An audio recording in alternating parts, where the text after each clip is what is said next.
Hey guys, welcome to new vlog. Video में मस्त होंगे, ठीक होंगे। और गाइस आज है आपका डे 7। आज होगा दृश्य दिखाया जाएगा, सुर्पनखा का नाक कटेगी। वनवास जा चुके राम जी, कल अपने कल वाले व्लॉग में देखा होगा। और आज ज़रूर मज़ा आएगा। आज सीताहरण तो हो नहीं पाएगा, शायद सीताहरण तो कल दिखाएंगे। अगर हुआ तो मैं आपको कैप्चर कर दूंगा इसके अंदर। बाकी पूरी रामलीला आपको उस पर मिलती रहेगी, रेगुलर आपको मिल रही है। 6 दिन से आपको लगातार रामलीला मिली है, तो आगे भी आपको ऐसे मिलती रहेगी। तो इसलिए प्लीज़ चैनल को सब्सक्राइब जरूर कर लेना और वीडियो पे एक प्यारा सा कमेंट छोड़ देना और लाइक कर देना। अब चलते फॉरवर्ड ग्राउंड पे।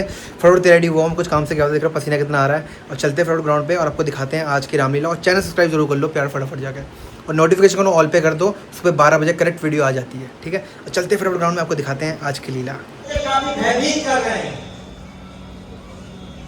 ये सतुरन, चलो बैठो।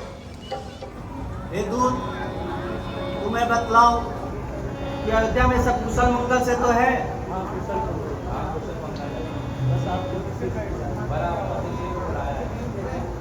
पिताश्री, भैया राम, लक्ष्मण, सीता माता जी सब कुशल मंगल से तो है। हे सतुरन, इसकी गोल मटोल बातें हमें काफी विचलित कर रही हैं। इसीलिए हमें अतिशीघ्र अयोध्या के लिए प्रस्थान करना चाहिए, नहीं करना चाहिए।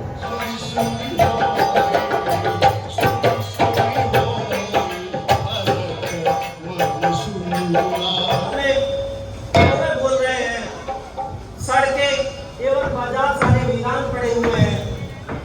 ऐसा प्रतीत हो रहा है कि पवन देव भी अयोध्या से कुछ रूठे रूठे से हैं, जो अपनी शीतल हवाओं को त्याग कर बह रहे हैं। जो मिल रहा है केवल प्रणाम कर कर आगे बढ़ता चला जा रहा है, कुछ पूछो तो जवाब ही नहीं दे रहा। हे सतुरन, अब चलो अतिशीघ्र, मुझे कुछ शुभ नहीं लग रहा। चलिए राजा जी। पूरे जन्म नहीं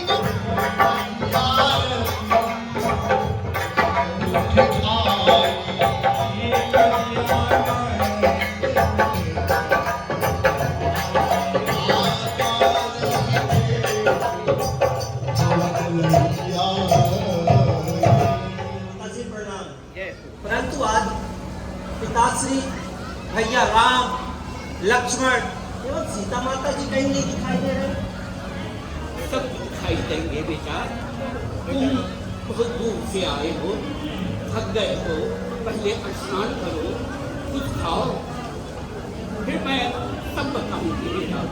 नहीं माते नहीं, जब तक मैं पिताश्री, भैया राम, लक्ष्मण एवं सीता माता जी के दर्शन नहीं कर लेता, तब तक मुझे चैन नहीं आएगा।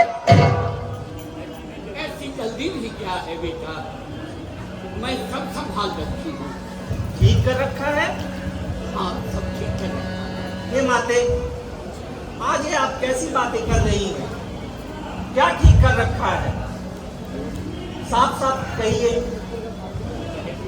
इस तरह मुझे आप पहेलियां ना समझाइए। बेटा बेटा, ये तो भला हो उस मंत्रा की जिसने सही समय पर मेरी आंख खोल दी। क्या कहा आपने? हे माते, आज ये आप कैसी रहस्यमय बातें कर रही हैं? जो कुछ मैं आपसे पूछ रहा हूँ उसका उत्तर क्यों नहीं दे रही माते? कह तो रही हूँ बेटा, मैं सारा संभाल रखी हूँ, तुम्हारे लिए सब कार्य को संभाल रखी हूँ बेटा। परंतु क्या माते? बेटा, विधाता ने कुछ काम को बिगाड़ दिया। क्या हुआ माते? जिसके चलते तुम्हारे पिताजी भूल हो गए।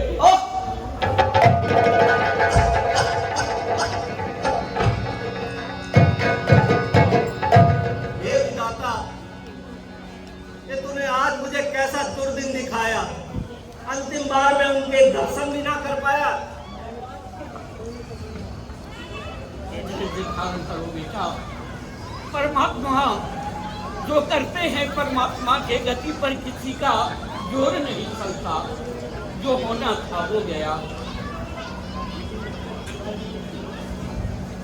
हे माते, पिताजी का कैसे स्वर्गवास हो गया माते? विस्तार पूर्वक बताइए।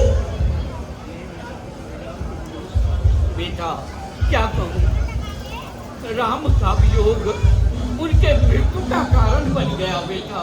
राम का वियोग? हाँ बेटा। हे माते, आज आप ये कैसी रहस्यमयी बातें कर रही हैं? जो कुछ मैं पूछ रहा हूँ उसका आप उत्तर क्यों नहीं दे रही माते? बेटा, राम का बन जाना ही उनके मृत्यु का कारण हो गया। भैया रामचंद्र जी का बन जाना? हाँ बेटा। ये माते, ये आप क्या कह रही हैं? मैं आपसे निवेदन कर रहा हूँ, आप गोल मटोल बातें मत करिए, साफ साफ उत्तर दीजिए। साफ साफ ही को उत्तर दे रही हूँ बेटा। महाराज के पास मेरी 2 वरदान खाती थी, तो समय पाकर मैंने मांग लिया। क्या मांगी? बेटा, एक तो तुम्हारे लिए अयोध्या का राज और मेरे लिए 14 वर्ष का।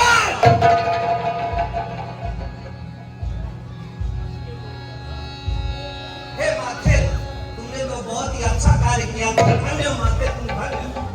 यही बात तो मैं तुम्हारे मन से, तुम्हारे मुंह से सुनना चाहता हूँ। बस माते बस। अरे मोह में अंधी होने वाली माता, तूने आज मुझे कहीं का नहीं छोड़ा। अरे जिस माँ ने तुम्हारी काली पट्टी बांध दी, जिस माँ ने तुम्हें पागल बना दिया, क्या मैं उसी मोह माया के चक्कर में पड़कर अपना कर्तव्य करता हूँ? नहीं माते नहीं, तुम्हारा यह भले अपने प्राणों की आहुति दे सकता है, लेकिन राम भक्ति को कदापि त्याग नहीं सकता, कदापि त्याग नहीं सकता। मैं ठीक कह रहा हूँ माते, पाप आपने क्या कर डाला? क्या मेरे भलाई का यही उत्तर है? इस अन्याय को आप भलाई कहती हैं माते, इस पाप को आप अच्छाई बतलाती हैं। बेटा, मैं तुम्हारे लिए सब संभाल रखी हूँ बेटा। क्या संभाल रखा है आपने? अरे ऐसे वरदान मांगते आपकी जिह्वा न जले माते। तुम्हें सब मरवाएंगे। नौलखा इनाम, मंथरा आज इनाम कुशल रहो, कुशल रहो। आओ बबुआ, आओ।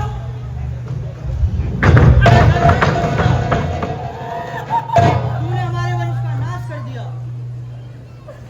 हे भाई, जब अपनों में दोष हो तो हम दूसरे को दोषी क्यों दे? स्त्री पर हाथ उठाना ठीक बात नहीं है, तुम धैर्य रखो। क्षमा करें माते, क्षमा करें। किसी का भलाई मुझे नहीं आज तक था। बेटा, तुम तो ज्ञानवान हो, सब समझते हो। अब चिंता को छोड़ो, अपना राजपाट संभालो। यह क्या कर डाला? अरे माते, आपने अपने पुत्र के साथ ही विश्वासघात नहीं किया, बल्कि इस पूरे सूर्यवंश को भी कलंकित कर दिया। अरे ऊपर सुनते हैं सूर्यचंद्र, नीचे गंगा यमुना साक्षी। करता हूँ आज प्रतिज्ञा में, कल के बच्चा बच्चा। अरे रघुकुल का मुकुट, अरे रघुकुल का मुकुट नियम पूर्वक जब तक भैया राम के सर पे नहीं होगा, तब तक सैया को तजता हूँ। पृथ्वी मेरा विस्तार होगा। बेटा, क्या कह रहे हो? तुम्हारी इस बात से मुझे कितना दुख हो रहा है। कैसे धीरज धरूं माते, कैसे धीरज धरूं? माता, तुम मेरी माता हो क्या? तुम ही माता मेरी? क्या तुम ही जन्मदाता मेरी? अरे मानो तो है संबंध सभी, मानो तो सारे रिश्ते नाते हैं, अन्यथा अकेले ही प्राणी जग में आते और जाते हैं। तुम मन में कल्पना करो माते, हे माते, तुम मन में कल्पना करो, बेटा जन्मा ही नहीं तुम्हारे, मैं समझूंगा मैं माता हूँ, कोई माता ही नहीं मेरे। क्या बोल रहे हो बेटा? अरे इतने दुखों पर यह व्रत गिरा, छोड़े हैं प्राण पिताजी ने, क्या यही देखने को धारा नर जीवन मुझ दुर्भागे ने।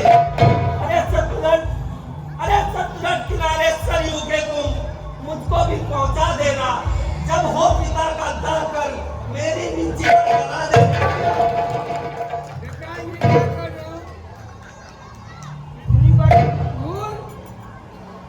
बेटा तुम ज्ञानी हो, ध्यानी हो। ये क्या कर रहे हो तुम? ये तुम्हारा माल नहीं है, ये परमात्मा का माल है। इससे बड़ा पाप कोई नहीं होता है। आत्महत्या करना ये बहुत बड़ा पाप होता है। तुम तो ज्ञानी हो, ध्यानी हो, भरण पोषण करने वाले हो, लेकिन ऐसी भूल कर रहे हो।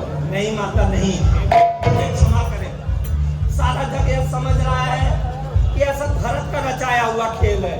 नहीं बेटा, ये तुम्हारी भूल है। नहीं माते नहीं। ये कोई ऐसा नहीं समझता। अरे गोवध, हे माते, गोवध, गुरुवध या ब्राह्मणवध, इन सब का मुझ पर पाप लगे। तीनों का गला काटने में, रिश्वत का माल उड़ाने में कितना पाप है माते। मित्रों के साथ विश्वासघात कर जाते हैं। अरे जो ब्रह्मवध का द्रोही हो, जिसे अपना धर्म प्यारा हो, उस जैसा पापी कहलाऊं माते। यदि अटली का खेल रचाया हो। बेटा तुम सत्य कह रहे हो।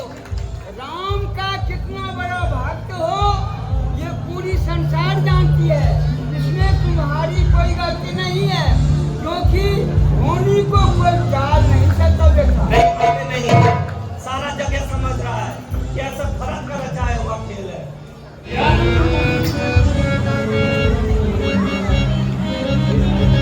भैया, मुझको ऐसा प्रतीत होता है भरत अपनी शत्रुघ्न सेना के साथ हम पर आक्रमण करने आ रहा है।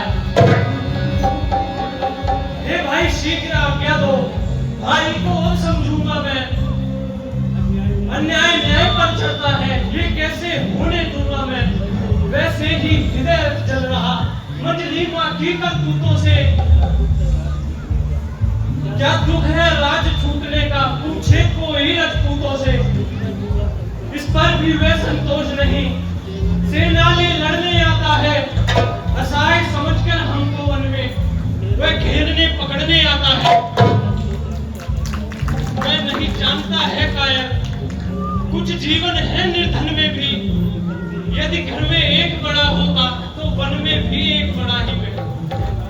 हे नाथ रोकते रहे सदा, पर आज मुझे नहीं रोकना तुम। तो कंध आपको मेरी है, मुझको आज टोकना नहीं तुम।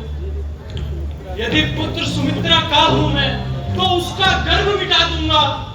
श्री राम दुहाई पृथ्वी पर, क्षण भर में उसे सुला दूंगा।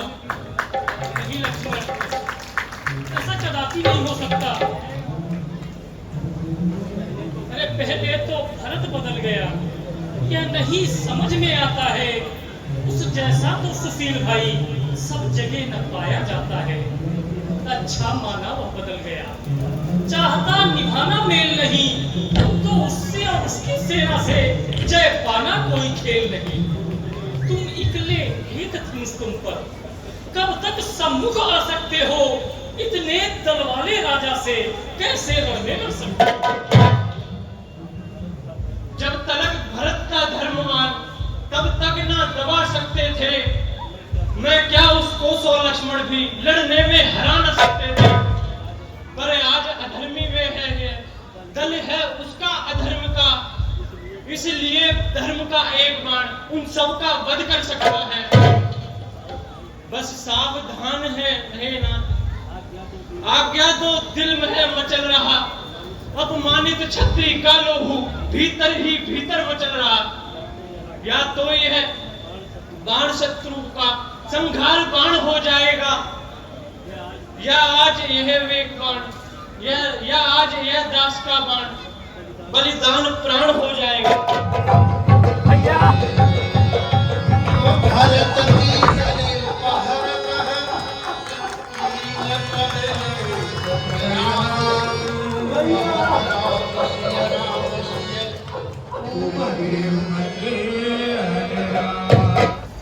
लक्ष्मण, तुम अभी भी मुझसे क्रोधित हो। भैया मुझे क्षमा कर दो।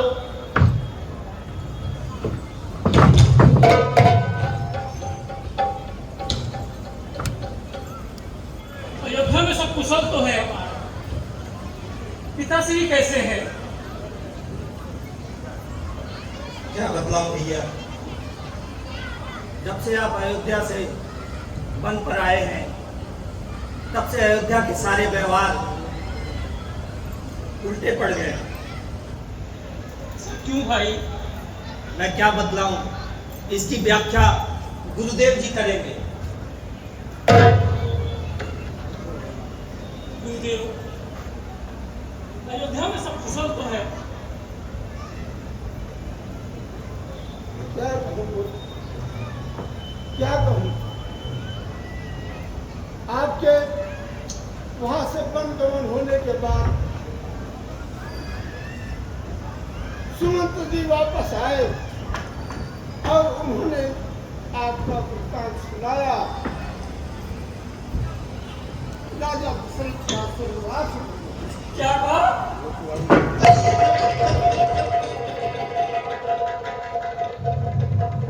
धीरज धरिए भैया।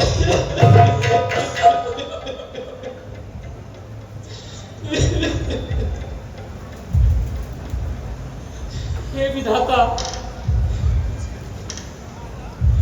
ये दुर्दिन देखने के लिए उस दुर्भागी ने नवजीवन धारा था। अंतिम समय में पिताजी के दर्शन भी न कर पाया मैं। पुत्र राम, धैर्य रखो, यह विधि का विधान है, उसको कोई मेट नहीं सकता। यह सब भरत का रचाया हुआ खेल है। नहीं भरत, ऐसा तो कदापि हो ही नहीं सकता। मुझे तुम पे विश्वास है, ये तो विधि का विधान है और पिताजी के दिए हुए वचनों का पालन करना है। तुम अयोध्या जाओ और अयोध्या का राजकाज संभालो भाई। नहीं भैया नहीं, मुझसे अब पाप नहीं होगा। बड़ा भाई वन में रहे और छोटा भाई राज करे, क्या पाप मुझसे नहीं होगा भैया? मुझे क्षमा करें। लेकिन भरत, अयोध्या को हम राजा विहीन भी तो नहीं रख सकते। अयोध्या की गद्दी तो तुम्हें संभालनी होगी भरत। अगर तुम मुझे अपना बड़ा भाई मानते हो, आदर्श मानते हो, तो मेरी आज्ञा है कि अयोध्या की गद्दी संभालो और अयोध्या के लोगों की देखभाल करो। ठीक है भैया, मैं आपकी आज्ञा नहीं टाल सकता, परंतु मेरी आपसे विनम्र निवेदन है कि आप अपनी चरण पादुकाएं मुझे दे दें, जिसे मैं विराजमान कर अयोध्या में उसकी पूजा पाठ करता रहूंगा और राजगद्दी पर उसे विराजमान करूंगा। इस भरी सभा में यह प्रतिज्ञा करता हूं, यदि आप 14 वर्ष व्यतीत होने में एक दिन भी विलंब किए तो मैं अपने आप को अग्नि में समर्पित कर दूंगा भैया, समर्पित कर दूंगा। निश्चिंत रहो, 14 वर्ष पूर्ण होते ही मैं अयोध्या के साथ करूंगा। ठीक है भैया, आप मुझे अपनी चरण पादुकाएं दे दें।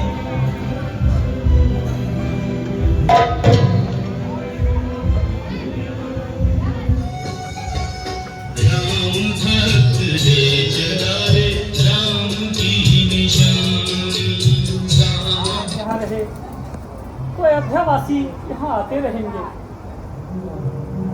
हम ऐसा करते हैं कि वन में किसी दूसरे स्थान की तलाश में चलते हैं। आप सही कहते हैं भैया।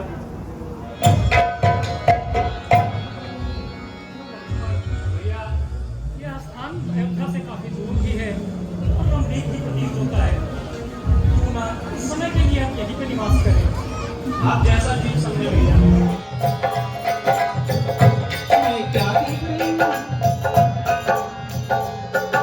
हमारे बगीचा में 2 राजकुमार बड़े बड़े सुंदर आए हैं। अब मैं चले हैं। राजकुमार जी, आप मुझसे विवाह कर लीजिए।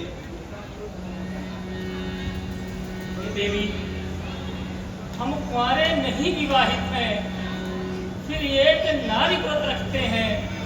अपनी को छोड़ अन्य सबको माता और बहन समझते हैं। तुम्हारी यह आज्ञा पालन कर सकते कभी नहीं। हम आर्य पुत्र है, आर्य धर्म खंडन कर सकते कभी नहीं। देवी, तुम चाहो तो लक्ष्मण से पूछ सकती हो। ठीक है। छोटे राजकुमार जी, आप मुझसे विवाह कर लीजिए। मैं ऐसा नहीं कर सकता, क्यों?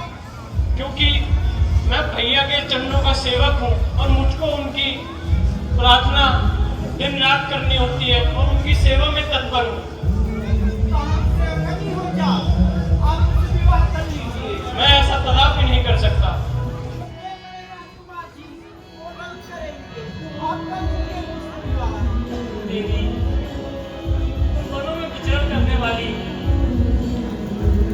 तुम जाके मेरे छोटे भाई से ही बात करो। प्रभु लक्ष्मण वही बहुरी पठाए।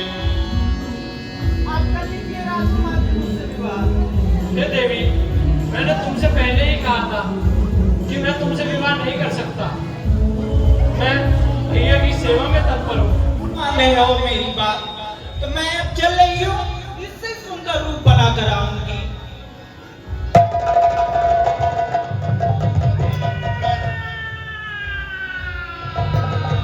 लक्ष्मण यत्न भवसो नागदान। लो, मैं तेरे स्त्री को अभी खा रही हूँ।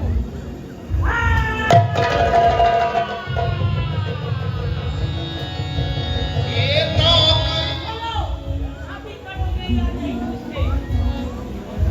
मैं नहीं कर सकता तुमसे शादी। नहीं करोगे कदापि नहीं। तो संभालो। अच्छा ठहरो, मैं तुमसे विवाह के लिए तैयार हूँ। तैयार हो? अवश्य। सीधी उंगली से घी नहीं निकलती है। आओ, आओ, यहाँ बैठो। यहाँ हाँ, लो बैठ गए। तुम मुझसे शादी करना चाहती हो ना? हाँ, हमारे यहाँ शादी की विधि अलग है। क्या? आंख बंद करके ऊपर देखो। आंख बंद करके? ऊपर देखो। वहाँ आंख बंद करूँ तो ऊपर कैसे देखूंगी? उस तरफ देखो। इधर? हाँ। लक्ष्मण यत्न भवसो नागदान।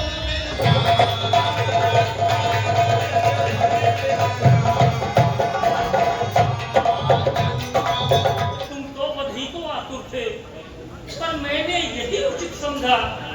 संहार नारी का अबला का इस अवसर पर अनुचित समझा, इसलिए कराया अंगभंग, जिससे कुरूप हो जाए वह फिर ऐसी अश्लील याचनाएं कहीं न करने पाए। तार का संहार कराया है,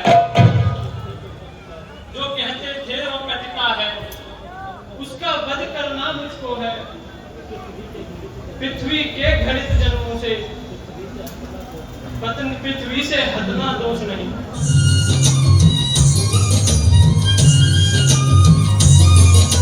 शंकर की ठीक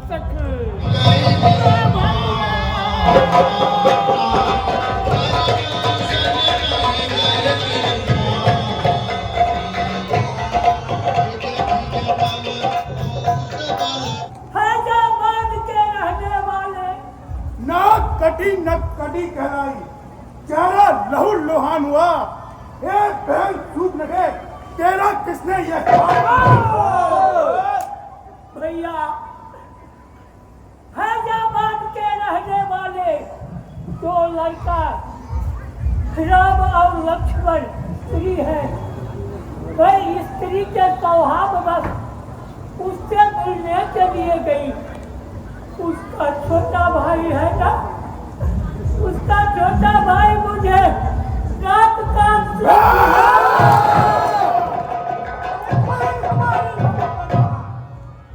ऐसा टक्कर डाली है, मेरे जी क्या हाल हुआ और फिर कौन परेशानी है। तुरंत दिखला मुझको जल्दी, ऐसा कौन बहादुर है, मेरे जी क्या हाल किया और फिर कौन रखवाली है। भाई मैं अब चला, अभी नाक का सही नाके पे उनको पकड़ता हूँ। तेरे नाक काटने का बदला उन दोनों से अभी लेता हूँ। भाई जो लड़के राम लखन, हे भाई जो लड़के राम लखन इस गंधक वन में आए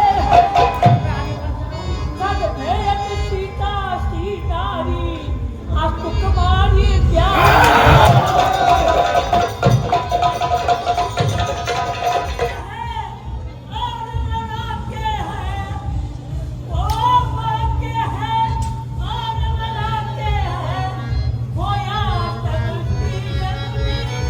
वो पंचवटी में रहते हैं अमर वचन।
भैया, इनके लिए तो हमारे योद्धा ही काफी हैं।